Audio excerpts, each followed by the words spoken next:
नमस्कार नेत्र, ब्रेकनंतर पुन्हा एकदा तुमचं स्वागत आहे. आपण कल्याणीशी बातचीत करतोय, कल्याणीच्या कविता ऐकतोय. तुझी ती खूप सुंदर अशी कविता होती. विषय आपला चालला होता की खूप काहीतरी ठेस खाल्ल्याशिवाय तू अशी कविता लिहिलेली असावीस किंवा नसावीस. काय नेमकं कवितेचं ते कशी निर्माण झाली, जन्मली कशी कविता ती? म्हणजे बेसिकली माझ्या लाईफमध्ये एवढे असा टर्न आलेला नाही, पण ज्या वेळेस समोरच्या फिलिंग्स हर्ट झालेल्या असतात, माणूस आहे, भावना म्हणजे आपली नसली तरी दुसऱ्या कोणाची तरी जाणीवेतून बरोबर लागतं. कारण ऑब्व्हियसली प्रेम खूप सुंदर असतं, पण त्याच वेळेस काय जेव्हा कोणाच्या लाईफ मध्ये हा टर्न येतो की नाही दूर जायचंय किंवा होतात दुरावे निर्माण, त्यावेळेस मात्र मग पुढच्या जी अवस्था जी पाहणे असते ते क्षण असतात ते इथं कुठेतरी लागतं. आणि ते इथं लागलेलं असतं ते इथून डायरेक्टली इथं येतं आणि इथून हातांनी कुठेतरी उतरवलं जातं. बरोबर आहे. तू ज्वलंत विषयावर ही कविता करतेस कल्याणी. जसं की आता मध्ये प्रकरण झालं, दामिनी असेल, निवडणूक असेल, अशा विषयावरही तू कविता करतेस. त्या कवितेला तुझ्या आवडी मिळाली? दामिनी म्हणजे आता दिल्ली रेप केस झाली, त्याला वर्ष उलटायला म्हणजे झालेलंच आहे. आणि त्यावेळेस कसं आमच्या कॉलेजमध्ये ऐन टाइमिंगला एक कॉम्पिटिशन होणार होतं कवितांचं, ऐन वेळचा विषय. आता जस्ट 5 मिनिट आधी कळल्यानंतर जी धावपळ झाली ती माझी, ती खूप हे होती. पण विषय कुठेतरी खुणवत होता की डोक्यात येत होता, हा बाबा काहीतरी झालेलं आहे. आणि ती जी स्त्री होती ती फक्त ती एकटी नव्हती, आम्हीही आहोत, त्याच्याशी रिलेटेड काहीतरी येत होतं. आणि मग म्हटलं ऐन वेळचा विषय कुठलाही घ्या, मग हा का मी मांडू नये ना. एक स्त्री म्हणून जर दुसऱ्या स्त्रीच्या भावना मी मांडल्या नाहीस तर माझ्या कवितेना अर्थच काय ना. थोडंसं डोक्यात आलं, लॉजिक लावलं की बाबा चलो कुछ तो करते. मग त्या रिलेटेड थोडंसं डोक्यात आलं, म्हटलं हा मला तिचं नाव नव्हतं माहित, पण म्हटलं काय हरकत आहे दामिनी द्यायला. दामिनी म्हणजे एक पॉवरफुल स्त्री किंवा एक आहे, मी लढावी ती आहे, मी आयसीयू मध्ये आहे, ती जी अवस्था आपल्याला माहित होती बिचारीची, मग मी देतेय लढा, तसंच लढा आम्ही, तुम्ही का देऊ नये. कविते थ्रू दिला तरी काय हरकत आहे, शब्द शेवटी शब्दच असतात, ते कसेही व्यक्त करा. मग त्यातून थोडंसं जाणवलं आणि लिहायचा पुरेपूर प्रयत्न केला. यातून काही चुकलं तर सगळ्यां स्त्री म्हणजे मुलींना किंवा व्यक्तींना माझ्याकडून म्हणजे मी सॉरी म्हणेन, आणि योग्य असेल तर त्याला दुजोरा द्या आणि त्याची साथ म्हणून पुढे तुम्ही त्या गोष्टीला वाढवा आणि आधाराने उभे राहा, एवढंच म्हणेन. ती कविता मला ऐकायला आवडेल.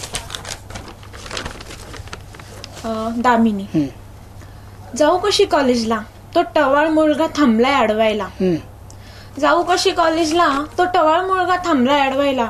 आधी मेसेज आणि कॉल करी, आधी मेसेज आणि कॉल करी, नंतर एकटीये भेटायला असं फरमान जारी करी. येता जाता रस्त्यात आडवी, येता जाता रस्त्यात आडवी, यांची भाषा असते कडवी. एकीकडे बोलतात न्यारी तू न्यारी, एकीकडे म्हणतात न्यारी तू न्यारी, आणि दुसरीकडे गलिच्छ नजरेने नेहाळी, दुसरीकडे गलिच्छ नजरेने नेहाळी. असते यांची मुलींवर नजर, असते यांची मुलींवर नजर, आपण विरोध करत नाही म्हणून हात धरणं इतपत जाते यांची मजर. बरोबर. जर थांबवायचं असेल याला, जर थांबवायचं असेल याला, भडकायला हवी स्त्रीच्या मनातली ज्वाला. हातातली बांगडी जोखड नसावी, हातातली बांगडी जोखड नसावी, ती तर त्रास देणाऱ्यांसाठी हातातली बेडी असावी. स्त्री असल्याची बाळगू नका लाज, स्त्री असल्याची बाळगू नका लाज, स्वतःच्या हिमतीवर लढूया यांच्या विरुद्ध आज, स्वतःच्या हिमतीवर लढूया यांच्या विरुद्ध आज. बलात्काराने छेडछाड करण्याला मानतात हे दुष्ट मर्दपणाची क्षण, बलात्काराने छेडछाड करायला मानतात हे मर्द दुष्टपणाची शान.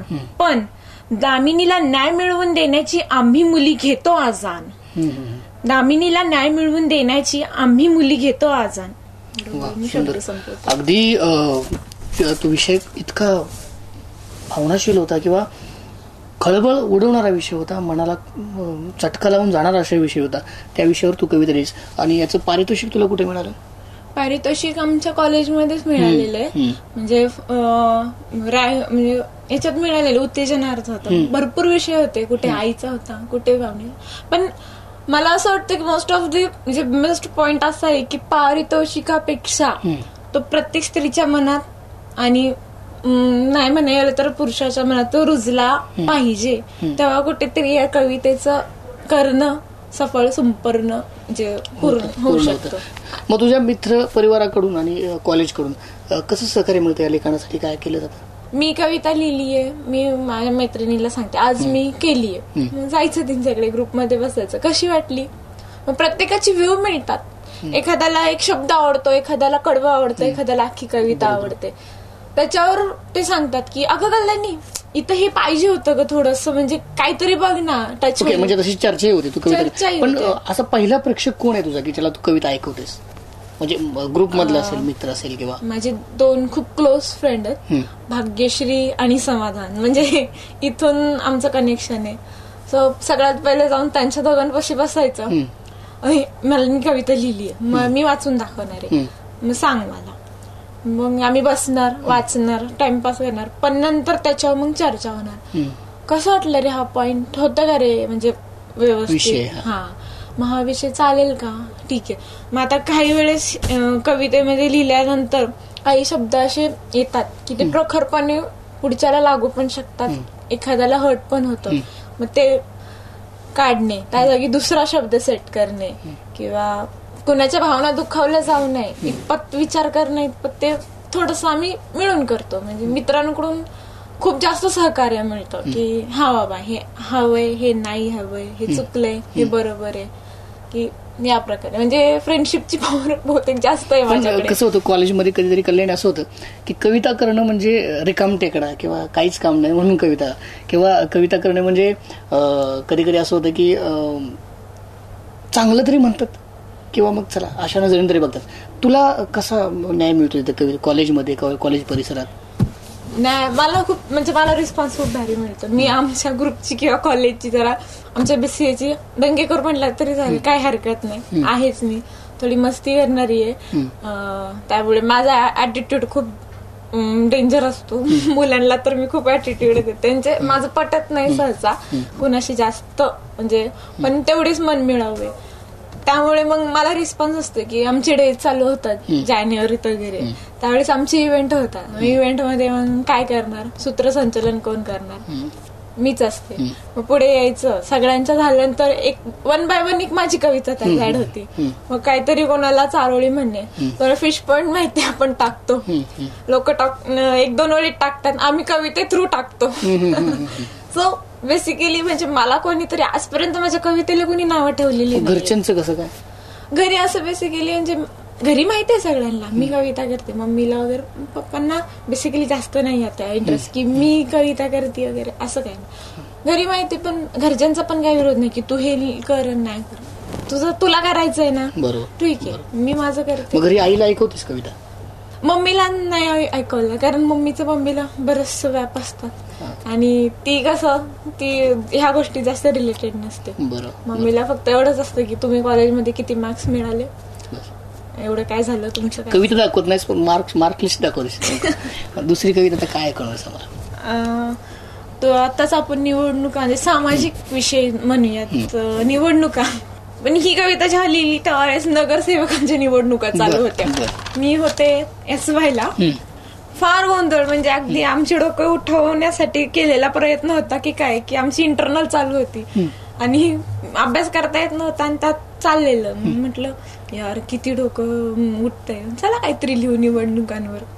म्हटलं असं आहे तर मग काहीतरी सुचावं म्हणून मग सुचलं आणि ते थोडंसं मांडलं. म्हणजे यात कोणाला बोलण्याचा उद्देश नाही, फक्त नॉर्मली आपल्यासोबत होणाऱ्या काही गोष्टी असतात त्या फक्त मांडण्याचा एक छोटासा प्रयत्न केलेला. म्हणजे नगरसेवक निवडले जाणार होते आणि त्या ह्याच्यात लिहिलेस कविता? हो. सुरुवात करते. आल्या आल्या निवडणुका आल्या, आल्या आल्या निवडणुका आल्या, नेत्यांच्या झोपा उडाल्या, यांच्या प्रचार आणि प्रसाराने आमच्या मात्र बसा चुकवल्या. आल्या आल्या निवडणुका आल्या, कधी न तोंड दाखवणाऱ्या नेत्यांच्या वाऱ्या मत मागण्यासाठी घरोघरी निघाल्या, लोकांना बोलवण्यासाठी नवीन सिस्टीम निघाल्या. आल्या आल्या निवडणुका आल्या, दिवसा प्रचार रात्री पार्टी, दिवसा प्रचार रात्री पार्टी म्हणून अभ्यास सोडून पळतात सगळी कार्टी. आल्या आल्या निवडणुका आल्या. आधी जनतेच्या मागे मत मागण्यासाठी नेते पळतात मागे पुढे. आधी जनतेच्या मागे मत मागण्यासाठी नेते पळतात मागे पुढे. नंतर मात्र पाणी प्रश्न गेले कुठे. नंतर मात्र पाणी प्रश्न गेले कुठे. आल्या आल्या निवडणुका आल्या. नंबर आला म्हणून सायकली वाटतात. नंबर आला म्हणून सायकली वाटतात. पण ऐन रिक्षाच्या घोषणा ऐकून ऐन परीक्षेच्या काळात रिक्षाच्या घोषणा ऐकून डोक्यात टन टन टन घंटा वाजतात. आल्या आल्या निवडणुका आल्या. घोषणांचा आणि आश्वासनांचा पडला पाऊस. घोषणांचा आणि आश्वासनांचा पडला पाऊस. पूर्ण करणार कधी न तुला न मला ठाऊक. पूर्ण करणार कधी न तुला न मला ठाऊक. आधी वाटतात लोकांना खाऊ. आधी वाटतात लोकांना खाऊ. नंतर मात्र तोंड लपून कुठं जाऊ.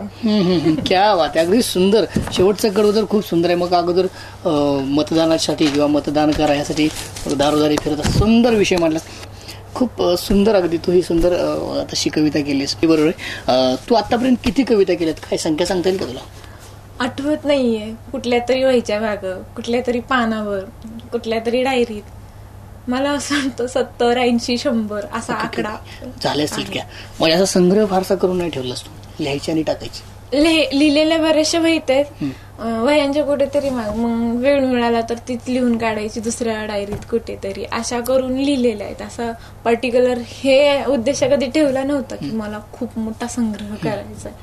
जे सुचलं ते लिहिलं असे. ही माझी फेवरेट कविता. ऐकायला कुणाच्या आवडतात काय? ऐकायला असं विशेष काही म्हणजे मी हे नाही. जिथे वाचायला मिळेल तिथे कविता वाचते. नेटवर वाचायला मिळतात. फेसबुकवर वगैरे काही पेज आहेत. मराठी कविता म्हणून एक ब्लॉग आहे. त्या ब्लॉगवर जायचं किंवा मग फ्रेंडशिपवर वगैरे बऱ्याचशा. तर सहसा फेसबुक वापरतो त्यामुळे फेसबुकच्या वर जाऊनच त्या कविता वाचल्या जातात. असं पर्टिक्युलर कुठल्या कवीच्या किंवा लेखकाच्या वाचलेल्या नाहीयेत. म्हणजे वाचन तर पाहिजेच, त्याशिवाय पर्याय नाही. आता मला तू काय ऐकवणार पुढे, कोणती कविता आहे आणि त्या कवितेचा जन्म थोडक्यात सांगा. निशब्द म्हणेन, कारण भावनांना शब्द नसतात. बरोबर. भावना कधी शब्दातून पण येतात किंवा हे पण येतात. काही वेळेस त्या भावना फक्त स्वतःपुरतेच असतात की बाबा दुसऱ्यापर्यंत नाही कोण व्यक्त करत. त्या होतात त्यावेळेस एखाद्याचे फिलिंग्स खूप हार्ड असतात, एखाद्याचे सॉफ्ट असतात. मग त्यावेळेस त्याला व्यक्त नाही करतात. मग त्या कवितेतून व्यक्त केलेल्या आहेत. आणि कोणाला तरी पाहिलं होतं अशा अवस्थेतून जाताना, कोणाकडून तो व्ह्यू ऐकला होता की असं आहे काहीतरी.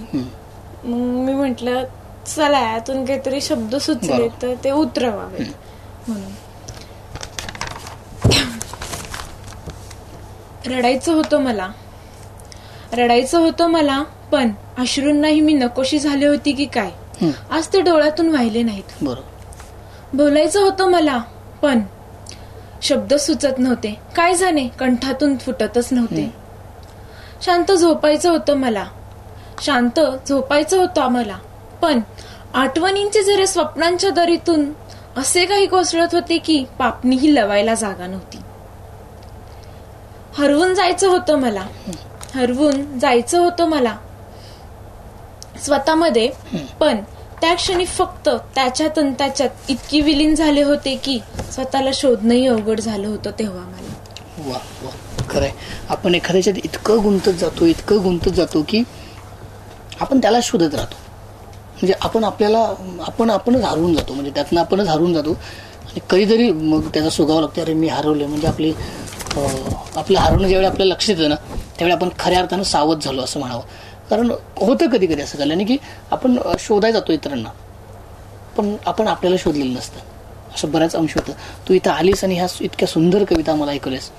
खरंच खूप सुंदर लिहितेस तू आणि खूप सुंदर लिहिशील. अजून सुंदर लिहित जा, सुंदर वाचत जा, छान सगळं वाचत जा साहित्य.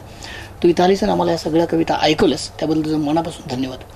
मित्रांनो, तुम्हालाही अशा कविता येत असतील, तुम्हालाही अशा कविता सांगायच्या असतील, तुम्हाला या कविता मांडायच्या असतील आमच्या समोर येऊन, KB9 हा काव्यमंच, KB9 काव्यमंच हा कार्यक्रम तुमच्यासाठी आणलेला आहे. तुम्हाला हक्काचं व्यासपीठ मिळावं म्हणून आणलेलं आहे. तुम्हाला जर अशा कविता सांगता येत असतील, तुम्हाला सांगायच्या असतील, तुम्हाला या कथा व्यथा मांडायच्या असतील कवितेद्वारे, तर निश्चित आमच्याशी संपर्क साधा. स्क्रीनवर जो नंबर दिसतोय, स्क्रीनवर जो पत्ता दिसतोय, इथं तुम्ही संपर्क साधू शकता किंवा ईमेल सुद्धा तुमच्या कविता करू शकता, मेल करू शकता. त्यासाठी आमच्या स्क्रीनवर नंबर दिसतोय, पत्ता दिसतोय, मेल ॲड्रेस सुद्धा दिसतोय. तिथे तुम्ही तुमच्या कविता पाठवू शकता.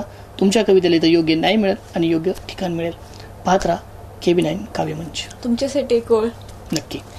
KB9चा हा सुंदर प्रवास मी घालवला यांच्यासोबत 1 तास. KB9चा हा सुंदर प्रवास मी घालवला यांच्यासोबत 1 तास.